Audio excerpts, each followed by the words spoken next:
Hello नमस्कार। आज बात करेंगे हम संवैधानिक विकास के पार्ट 2 के बारे में।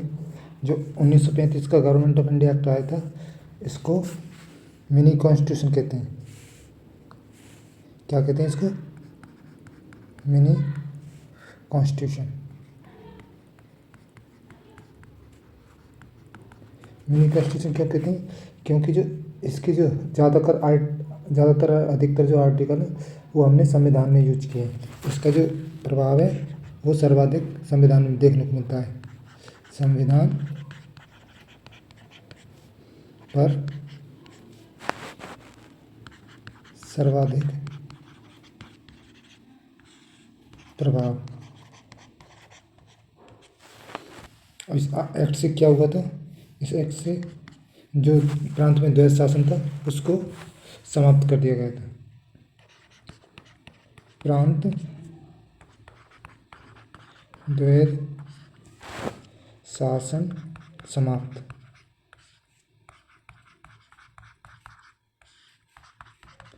ये शुरू कब हुआ था? ये शुरू हुआ था 1919 के एक्ट से। और इस एक्ट में क्या हुआ? प्रांतीय स्वायत्तता।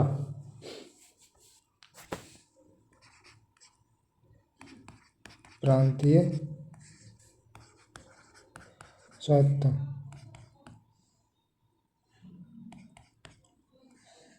और इसमें क्या हुआ? जो केंद्र में द्वैध शासन शुभारंभ होता है। इससे प्रांतों का जो द्वैध शासन है उसको समाप्त होता है, लेकिन जो केंद्र में है उसका शुभारंभ होता है। द्वैध केंद्र में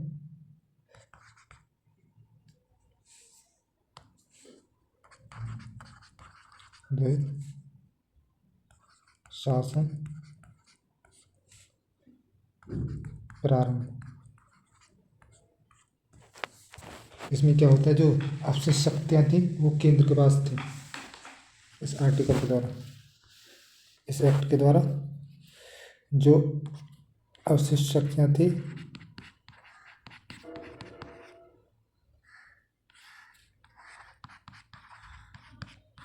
शक्ति केंद्र के पास।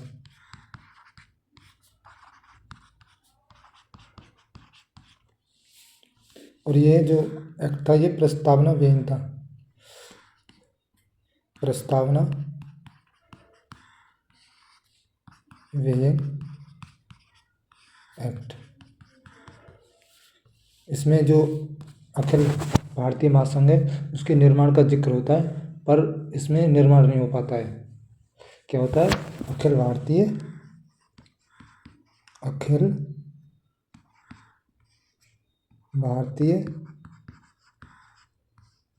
महासंघ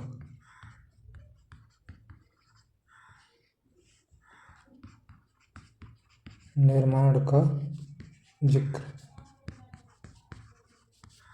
होता है, यानी निर्माण नहीं हो पाया था।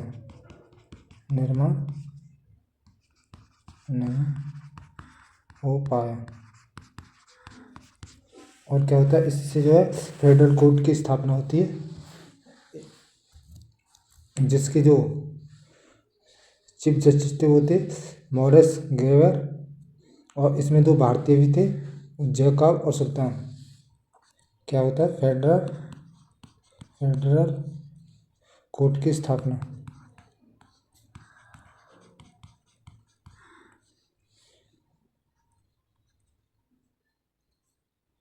क्या इसके जो सीजे थे चीफ जस्टिस वो थे सर मॉरिस गेवर। स्थापना में 2 भारतीय भी थे। भारतीय कौन कौन थे? वो थे जैकब एंड सुल्तान।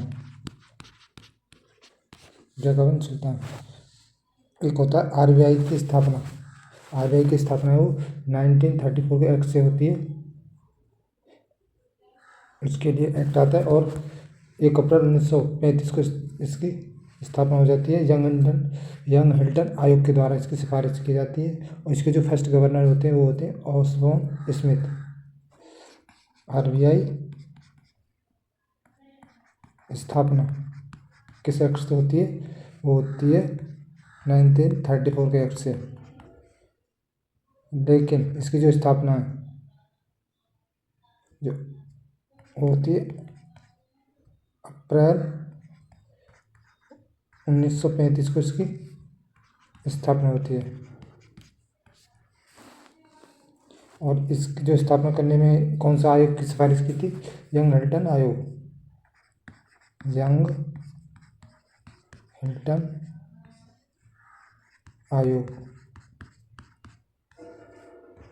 आयोग की सिफारिश में।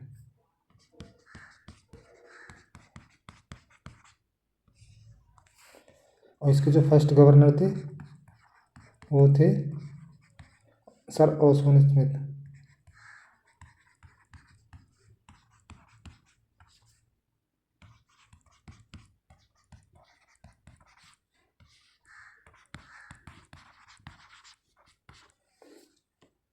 अब बात करेंगे सूचियाँ। इसमें कितनी सूचियाँ थी? इस जो 1935 का एक्ट आया था, गवर्नमेंट ऑफ इंडिया एक्ट, इसमें 3 सूचियाँ थी: संघ सूची, समवर्ती सूची और प्रांतीय सूची। और इनमें विषय, संघ सूची में 59 विषय थे और समवर्ती सूची में 36 विषय थे और प्रांतीय सूची में 54 विषय थे। कितनी सूचियाँ थी? सूचियाँ थी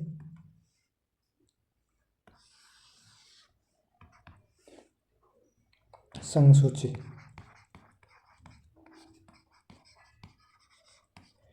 इसमें कितने विषय से? 59 विषय।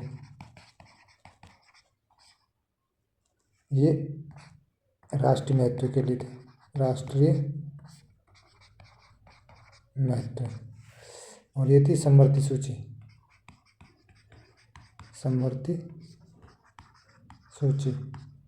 इसमें कितने विषय से? इसमें 36 विषय थे। और एक थी प्रांतीय सूची,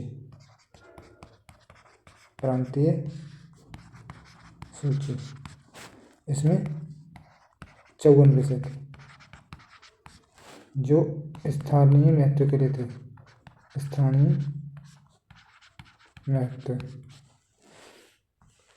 अब क्या होता है, अब आगे बात करेंगे। जो बर्मा है वो भारत से अलग होता है 1937 में। और भारत में इसको जो 1935 का जो अध्ययन है, इसमें जवाहरलाल नेहरू ने इसको क्या कहा था? जवाहरलाल नेहरू ने इसे कहा था एक ऐसी कार है जिसमें ब्रेक तो है पर इंजन नहीं है। एक ऐसी कार जिसमें ब्रेक तो है पर इंजन नहीं।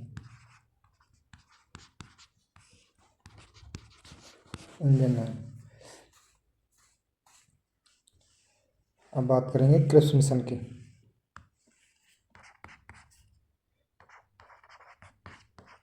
क्रिप्स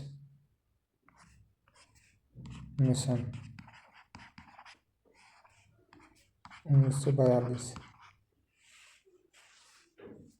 क्रिप्स मिशन जो आता है भारत, वो संविधान सभा का निर्माण हो, जो युद्ध के बाद करने की बात कहते हैं। और भारत को जो सेकेंड वर्ल्ड वॉर चला था उसमें शामिल होने के लिए, कि हमका जो संविधान है या संविधान सभा है वो युद्ध के निर्णय के बाद करेंगे।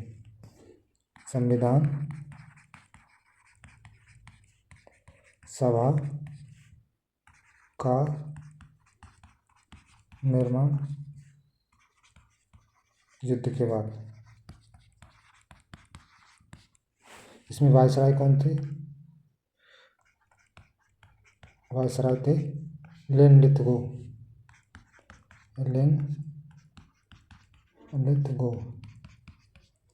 और जो पीएम थे उस समय वो थे चर्चिल।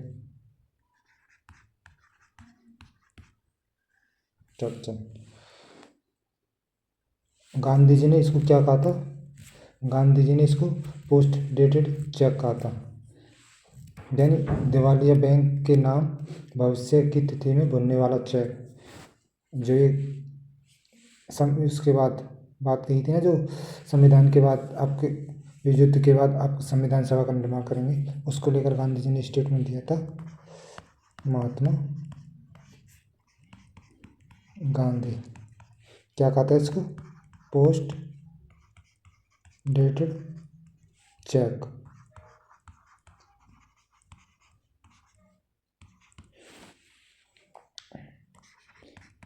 दिवालिया बैंक के नाम भविष्य की तिथि में भुनने वाला चेक।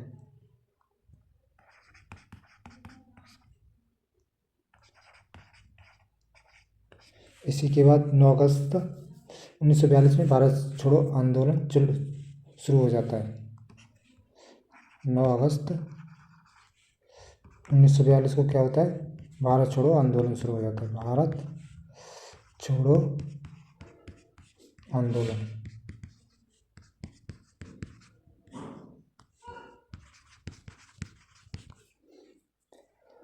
एक भारत में जो एक आता है कैबिनेट मिशन। कैबिनेट मिशन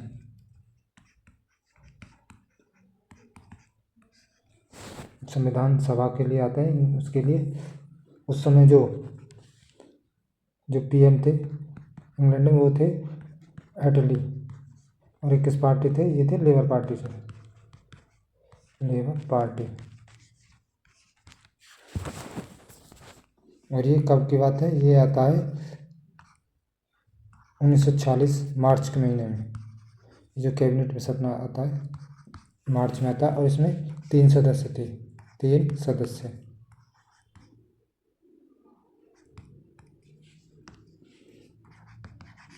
3 सदस्यों में कौन कौन थे? एक तो थे पैट्रिक लॉरेंस।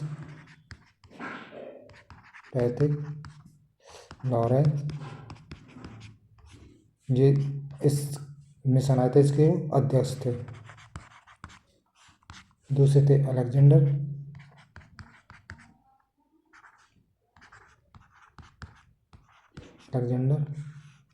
और तीसरे थे क्रिप्स। Stanford Cripps.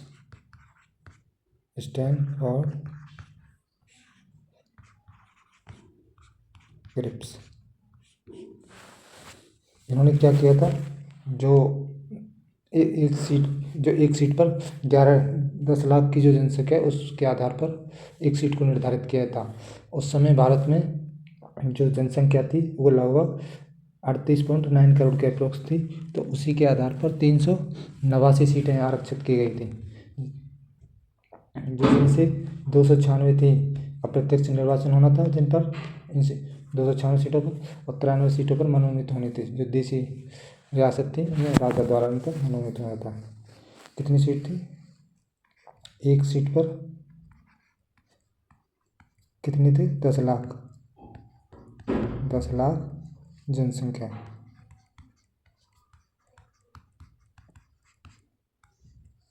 और उस समय जो जनसंख्या थी वो अप्रोक्स थी 38.9 करोड़ जनसंख्या। इसी के आधार पर 389 सीटें वो आरक्षित हुई थी। इसमें जो 389 सीट थी, उनमें से 296 सीटें वो प्रत्यक्ष अप्रत्यक्ष निर्वाचन होना था। इन सीटों पर क्या होना था? सीटों पर अप्रत्यक्ष निर्वाचन, यानी इन पर वोटिंग होनी थी।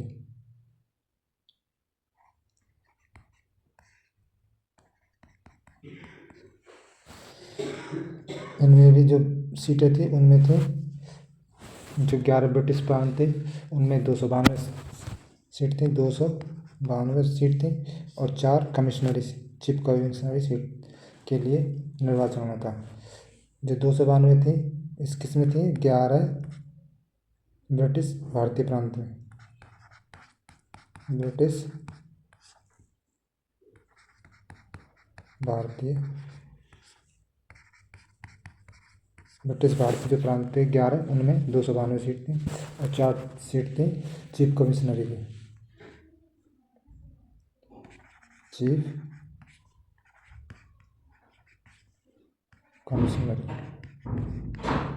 जिसमें से जो एक थी दिल्ली चीफ कमिश्नरी में, दूसरी थी अजमेर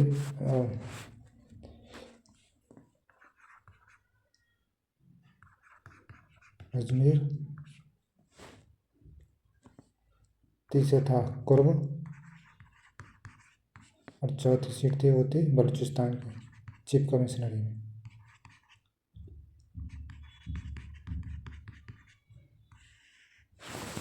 अब बात करेंगे जो 93 सीट थी, इन पर जो सीट वो इतनी सीट थी वो थी इन पर जो नॉमिनेट होने के लिए थी।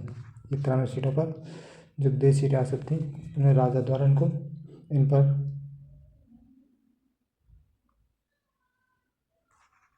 नॉमिनेटेड, इसमें इनमें 93 सीटों पर नॉमिनेट होना था। ये देशी रियासतें थी, देशी रियासत, इन पर जो वहाँ के राजा थे उनके द्वारा राजा द्वारा मनोनीत। क्या होता है? वोटिंग होती है, वोटिंग होने के बाद चुनाव होते हैं, उसमें जो चुनाव में का परिणाम आता है, चुनाव का परिणाम क्या होता है? इसमें जो 208 सीट होती हैं उन पर कांग्रेस की विजय हासिल करती है और 93 सीटों पर मुस्लिम लीग। तो इससे जो है उसको मुस्लिम लीग को ये हार सहनी होती है। तो उसी के उपरांत ये अप्रत्यक्ष कार्रवाई दिवस मनाते हैं 16 अगस्त को। चुनाव होता है, चुनाव में क्या होता है? 208 सीट कांग्रेस जीतती है, कांग्रेस जीते और 73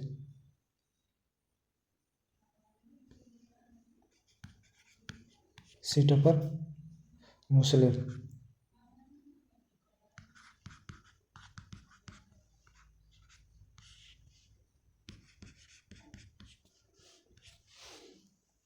इसी को लेकर जो है उनको हार सहनी होती है, मुस्लिम लीग को हार सहनी। तो इन्होंने जो मुस्लिम लीग है वो प्रत्यक्ष कार्रवाई दिवस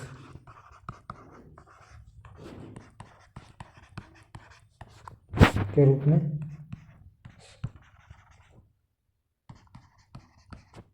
मनाते हैं इसको। तो अगली की में बात करेंगे जो संविधान सभाएं उनमें जो महिलाओं ने शामिल हुई थी उनके बारे में। तो मिलते हैं नेक्स्ट वीडियो में।